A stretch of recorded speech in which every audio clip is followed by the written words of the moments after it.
So, George, we've had a lot of response about our affair episode, and we want to go a little further with that and talk about withdrawers and pursuers and their differences with affairs. Welcome to Foreplay Radio, Couples and Sex Therapy. I'm Laurie Watson, your sex therapist. And I'm George Fowler, your couples therapist. And we are passionate about talking about sex and helping you develop a way to talk to each other. Our mission is to help our audience develop a healthier relationship to sex that integrates the mind, the heart, and the body. Hey, check out uberlube.com with the coupon Foreplay. With your support, this really helps us keep delivering free content to you.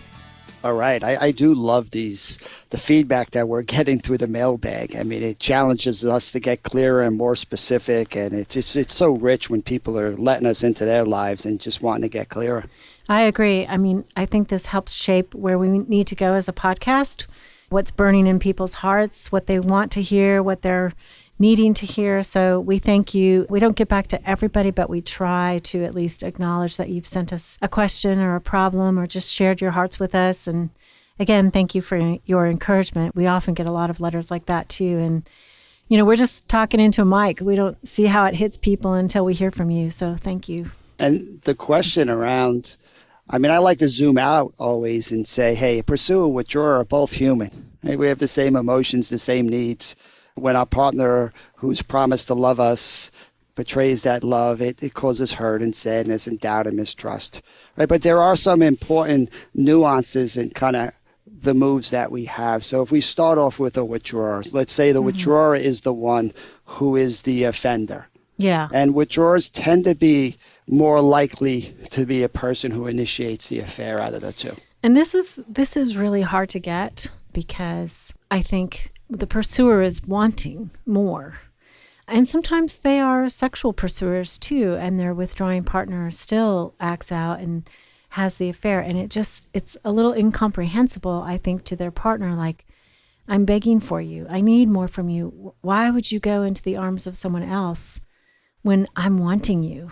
It's just so hard for them to understand. And could you talk, G, about why a withdrawer would think about an affair as a solution and what they're going through? It's great to just understand their overall response to emotions and vulnerability because they want to get things right and they want to perform well. They're trained from the earliest age to hide their fears, to hide their vulnerabilities. Right? But we know that the walls we put up to keep out the bad also start to keep out the good. Right? So the levels of engagement start to go down and withdrawers start to find themselves kind of working really hard, but not really enjoying the fruits of a lot of that work. So they're working on keeping their partner happy, not necessarily perhaps do they have the skills to work on becoming vulnerable with their partner. Right. And because they don't have those skills and they want to avoid conflict, the vulnerability, the success and vulnerability starts to decrease as the years unfold. Yes. So there's a numbness that happens. There's a hardening of their hearts. And it's not intentional. It's just a byproduct of the environment that they're in. So it's a byproduct of how their defense mechanisms when they grew up, that this was how they survived, by turning off vulnerability. So everything in them is not going to open up with vulnerability. That doesn't make any sense to them. Right. And that's why they tend to like an environment like work better because they know the rules. It's clear what's expected of them. They don't need to be vulnerable. Right? They got a lot of affirmation for turning off their feelings. And then when they come home, they're hearing all this criticism and these messages that they're not doing it right. So they start to shut down more and more and more at home, which makes them more open to somebody else coming along that's engaging and interesting. And they're good at compartmentalizing. It's like, you know what, I'm not going to focus on what's not going right. I'm going to block that out. I'm going to put my energy towards things that feel like they could be successful, that could work. I think with withdrawers too, one of my concerns has always been that because they're blocked off and compartmentalizing, as you said, they often don't kind of see it coming. They don't see the innuendo. They don't see the approach from their colleague or whatever. They just are kind of cut off from their feelings, and that seems more dangerous to me. Exactly. That is the root of the problem. And because they're cut off, even when they do have the affair, they often really don't know why they had an affair, which is the number one question they're going to get asked. Like, why did you do this? How What could you was do wrong? this to And me? they look at you and they say, I don't know. And then, then the partner thinks you're lying. You just don't want to tell me. And it's like, no, they actually a lot of times don't really know. Because to know, you have to be pretty articulate about your inner world. And it tends to not be on their radar screen. They tend to be focused on what they're doing, not what they're feeling. Right. Not their skill set when they're asked that question. Like, I can't answer that. And that's why the process of forgiveness and healing has to take into account, how do I, even though this withdrawer has made a horrible mistake, how do they feel making that mistake? I mean, the sad part about this setup is their biggest fear is that they're failing or there's something wrong with them. And here they are doing something that proves their worst fear. But they don't feel entitled to be able to talk about their hurt or pain because they are the offender and the bad guy, a bad lady in this scenario. So they just, again, have to hide their vulnerability. Right? And what we know is in the hiding is making it more likely that these things happen again. Right. And so that it's unsafe. So how do we help them? How do we reach the withdrawer? I think you have to calm the pursuer down. The pursuer has to feel held and as that we understand how their world has been turned upside down. And here they are doing everything to sacrifice for this relationship. And the person who seems to be doing less work is now the person going outside the relationship. I mean, it is mind-blowing. I know you talked about this in another episode. So I think when we regulate that and we contain that and people start to feel safe, they're more expansive to see a different perspective. So a different perspective than my partner is just selfish, or, I mean, I'm thinking of a case that I've worked with, and he was actually very traumatized in childhood and so compartmentalized things. He had a really stable relationship with his partner, but they didn't share things emotionally. They were just raising kids. They were both working, and he was using prostitutes regularly. He just didn't really think about it. It wasn't part of his moral frame. He didn't think it was right. He never thought it was right.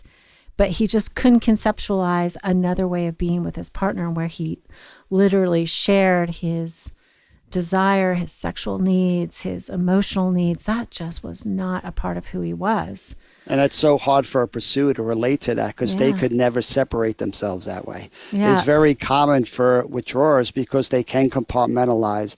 They can do something physically and not doing emotionally. They're used to doing that all the time. So sex becomes the same thing, where it's about the orgasm and the act, even though their heart and their body is not really part of that process. Right, and which in this case was so convenient to use prostitutes because there was absolutely no heart involvement. It was just a physical act, and that worked great as far as that solution. Of course, it didn't work real great in the marriage, but... Well, what most therapists are trying to do is they would try to coach this guy in this situation, how to perform better to regain his wife's trust, right? And that's important. He has to be able to do that. Eventually. But what is also going to be important if they want to have a different relationship is, what do you think it is like for this man to not know who he is and to find himself doing an act multiple times that so devastates his wife? What do you think he would feel? Yeah. I think he was lost. He wasn't sure how he got to that place. And because he did something bad doesn't mean he deserves to be left alone in those negative feelings of being lost, feeling like a failure, feeling unworthy of love. And so much shame. Right? The antidote to shame is connection. And yet is this man has a history of never letting people into these places. So this is the opportunity in an affair. Even though he was the offender, it still brings about this brokenness and this pain and this hurt. That with the timing has to be right. But when he can kind of let himself in and let his partner in, then that responsiveness in those dark places, it starts to redefine the world in a very different way for that person. I had a client tell me, the wife was the one that was betrayed. And she wanted to punish her husband. She was hoping that the anger and the resentment would motivate him to not do this again. But what that is Make actually... it so painful for him, he'll never do that again. Right. And what we know is it's not the greatest motivator. Probably not. What is the greatest motivator? I think love is a much better motivator. So my job when the time was right to get her to see that actually if what gets him into this problem in the first place is that he doesn't know how to let people in because nobody ever shows up in the brokenness for him. That, yes, this is really tough because he did something horrible. But if she doesn't help him with it, we are leaving him to the same old solutions he's had around his pain and his fear. Once the wife got that, she said, George, what you're asking me feels like I have to crawl over glass to actually be there for him. I said, well, you know what? What's the alternative? Yeah. So after that session, she sends me an email of Rumi's quote, beyond the ideas of right doing and wrong doing, there is a field. I'll meet you there. She said 30 years of marriage, it felt like the first time she met her husband in that place. Oh, that's beautiful. That is beautiful. Thank you. Well, let's come back and talk also about pursuers who have affairs. So Foreplay fam, I want to draw your attention again to Uberlube with the coupon Foreplay. Uberlube is the lubricant that I recommend to all my patients. I give samples when you come to see me. I use it myself. It's a long-lasting performance without that stickiness that comes with other lubes because it's silicone-based. It's scent-free, it's taste-free. It leaves your skin kind of silky and soft, which is great. It only has 4 ingredients. There's 3 types of high-grade silicone, and then there's a trace of vitamin E, which is really good for your skin. It doesn't impact your pH, your hormones. It doesn't cause allergic reactions. It's safe. It won't cause infections. It's recommended by thousands of doctors. I love it too, and it's made in the USA. Yay. It has discreet and classy packaging, which to me, it seriously looks like a perfume bottle that you can put on the side of your bed. So please try Uberlube with the coupon Foreplay. That helps support our podcast. Hey, listen, man, Uberlube is a good thing. If it helps your partner, it helps you. Hey, I want to let you guys know all about George. He's written and contributed to several books, and I'd especially like to draw your attention to his book, Sacred Stress, a radically different approach to using life's challenges for positive change. His book is about a mission on how you adopt new strategies and turn stresses into a positive force in your life. And who among us doesn't live with a lot of stress these days? We'll keep you posted as to all he's doing. But George and other EFT therapists all around the country and the world hold couples retreats called Hold Me Tight, which is developed by Sue Johnson, and it helps secure your own relationship. If you'd like therapy with George, find him at georgefowler.com. Okay, so we're back with pursuers having affairs and why that happens and what that is all about. The pursuer generally wants their partner. So by the time they get to a solution is somebody else, something is going on for them, right? And for me, I think about it that they have given up at that point. They have all these needs. They've begged and pleaded for their partner to meet them, whether it's sexual needs or sexual and emotional needs, or even just emotional needs, right? Sometimes the crazy thing is the person who acts out has been sexually withdrawn in the marriage, but they wanted, as a pursuer, more emotional connection, and they didn't get it. And so, like you said, it's a similar sort of thing. Somebody comes along, or maybe they look for that someone just to be connected. I would say most people who have affairs are good people. You know, having an affair is outside their moral standard, and yet they do, and it's because something inside a need is so compelling that they weigh those choices or they instinctually just act. But the choices, this pressing need I have is more important. You know, I'm thinking about a woman who... Could I just jump in with that? I want to jump in. Just provide balance.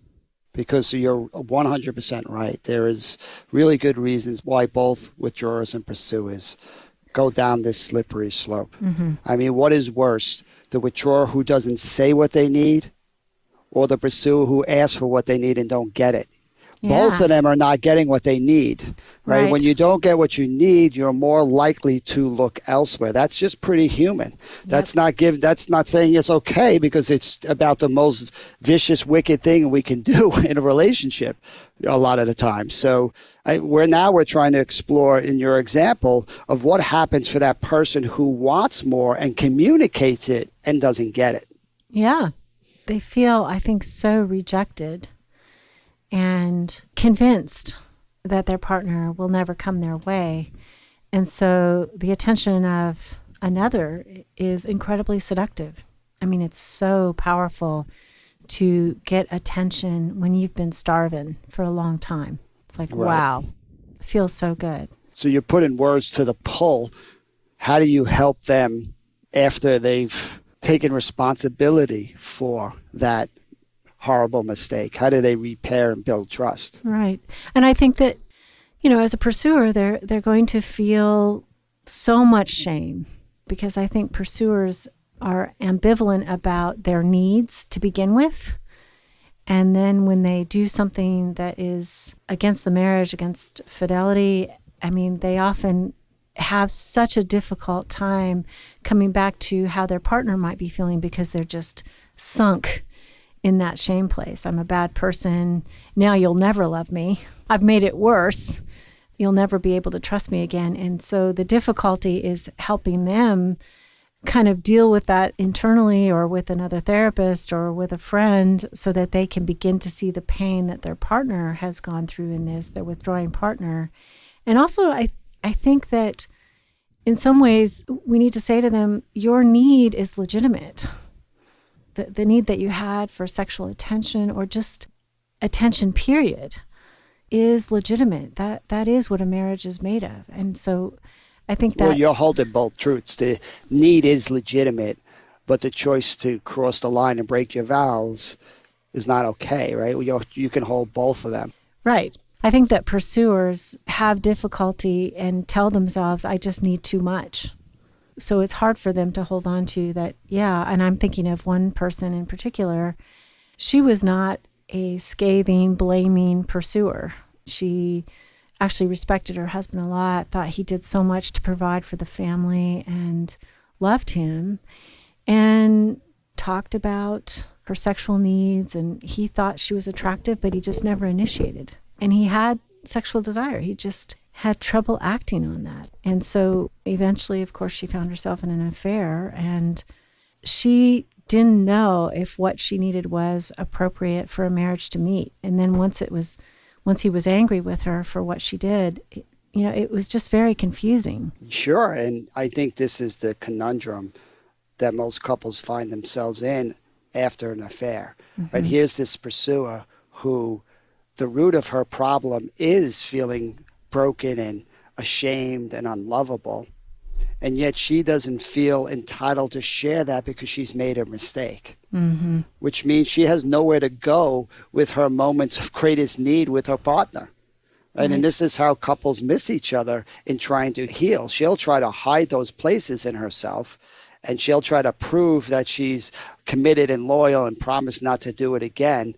But to do that, she feels the best way is to hide herself, mm-hmm. right? So what I'm trying to get both people, it doesn't matter if it's the offender or the offendee, both of them get broken through the process. Both of them really need, these places of insecurity have grown because of the devastation of what just happened. Mm-hmm. When both partners can kind of go to those places in themselves, and when the safety is there and the trust is starting to rebuild, to ask their partner's help, the bond never becomes stronger. I mean, it's one thing to be loved when we're getting it right. It's another to be loved when we're getting it wrong. So let's do that. I want you to be the pursuer. Like, what would you have them say to their partner that says, okay, yeah, how are they going to show that vulnerability of fear of needing too much and being broken, defective, not lovable? Well, the first thing, you have to get the withdrawer to see the value of showing up for their partner in a way no one really ever does before. Mm-hmm. And right? I think that's hard, because withdrawing partners, when they're walled off, sometimes they have difficulty seeing how they contributed to the breakdown of the marriage. They don't want to see that. It's too painful to look at that. So they sometimes are moralistic and say, I have a bad partner, a partner Right. that is untrustworthy, that's immoral. I You hope know, our audience is picking up on some themes that we're weaving out. When either partner strategy is to avoid the emotional signals, the vulnerability, the fear, the pain for really good reasons, mm-hmm, it makes it really hard for that protection not to grow in the relationship. So, mm-hmm, right, I have to get the withdrawer to see the value in coming up with a different move. mm-hmm, Right. So oftentimes the withdrawer has to experience some success in their feeling betrayed and their vulnerability. So if the mm-hmm, pursuer can keep the focus and help that withdrawer feel like they're being seen and it was worthwhile to share that, that's usually the first step. But the mm-hmm, second step, which is often left out, is because this pursuer feels so unlovable, they don't want to share their places of greatest need with their partner. And I mm-hmm, don't want them to take that risk unless I'm confident that withdrawer is going to respond to it. But you're asking, what would it look like? mm-hmm. Imagine a pursuer saying, because I did something so horrible, it just confirms in me this feeling I've always had, that in these dark places I feel unlovable, like I'm broken and ugly and fat and stupid, and all these tapes play. And I don't let people into those places because I don't want people to use that against me and reject me. Mm-hmm. Right. So the ask is saying, no one has ever loved me here. I don't love me here. Mm-hmm. Could you love me here? Mm. That is so vulnerable, especially after the exposure of an affair and their partner has been angry. It's like then to show and reveal the darkest place, their sense of unlovableness, really uncertain that their partner will be able to reach back to them and give them that love. We ask a lot from people. We do, but what's the alternative? No, the alternative is the family breaks up, the children are The, scarred and the, wounded, the, and the alternative is not to ask. But to mm-hmm, not to ask means she will always face those demons alone. mm-hmm, Right? So when it's safe, we want her to take that ultimate risk. Yes, because when she's responded to with a yes, I want to be there. I want to show you that you're lovable even when you don't believe it yourself. When you get that kind of positive responsiveness from your partner, there is no stronger love than that. yeah, when they get the love of their partner like that in their deepest, most unworthy places, that holds them in the relationship. There's If you, no better battle testing of a marriage. When you're loved in these places, why would you want to go elsewhere? right, yeah, you don't need that. You don't need it. So I appreciate this conversation as we're just trying to understand withdrawers and pursuers. They might have different moves, but both of them share this common insecure place that they want to hide. Mm-hmm, Right. And it don't matter if they're the offender or the offendee. The order matters and how we create safety. But ultimately, to have true healing, both sides need to be able to risk kind of letting their partner in and receiving comfort where they usually only get avoidance. mm-hmm. That restructures a relationship as safe and secure. Yeah. And again, we want to reiterate that we think relationships can be repaired and can deepen after something even as bad as an affair. People can have more. I think the fear is like, well, if this happened once, can I ever trust again? And I think that, yeah, trust is found in deep intimacy. Once you have deep intimacy, you're not checking their phones or their Facebook or anything. You feel safe again. And both people deserve love, even though they've made a mistake. Absolutely. And if a partner's not willing to give that love, I mean, you can give them some time and some patience to find their way. But Mm-hmm. ultimately, why couples don't heal from this is because one partner is not willing to take those risks. Mm-hmm. Right. And then that means that low levels of engagement and the distance is just going to take that relationship over. And we're not saying that it's just the party that was betrayed not willing to take the risk. Sometimes it's the person who acted out not willing to take the risks to go deeper and reveal those places that feel unlovable and feel so vulnerable. I mean, it's either side. Precisely. Yeah. Okay. Well, again, we want to end on the good news here. that as scary as this is and as traumatizing it is, that there is really clear map and plan on how to help couples have conversations that can find themselves on the other side. And the other side means a relationship that's stronger than probably before the affair happened. Absolutely. So, George, we're going to offer an intensive on May 14th in Raleigh to 2 couples. We have 2 2-hour slots, and we would love to get a couple to come in who has sexual problems, and you'll be able to work with George and I. Right, George? That's right. What a great opportunity to just open up some space to hang out and see if we can make some progress in these areas we're stuck in. You can just reach us on Foreplay Radio by email and let us know if you're interested. There is a cost for both George and I, and we are videotaping this for our trainings that only are shown to students. We look forward to seeing you there. Thanks for listening to Foreplay Radio. Keep it hot. Hey, don't forget to check out uberlube.com with the coupon Foreplay. Buying this product is a really good way to support us, and it helps us keep delivering free content to you. And Foreplay family, I want you to know we had our highest download day ever, thanks to you. Our downloads are just increasing by leaps and bounds. We are so grateful for your sharing. Thank you again. Definitely subscribe. That helps our rankings in iTunes, which is important for us. Call in your questions to the Foreplay question voicemail. Dial 833-MY-4PLAY. That's 833-4-PLAY. And we'll use the questions for our mailbag episodes. All content is for entertainment purposes only and should not be considered as a substitute for therapy by a licensed clinician or as medical advice from a doctor.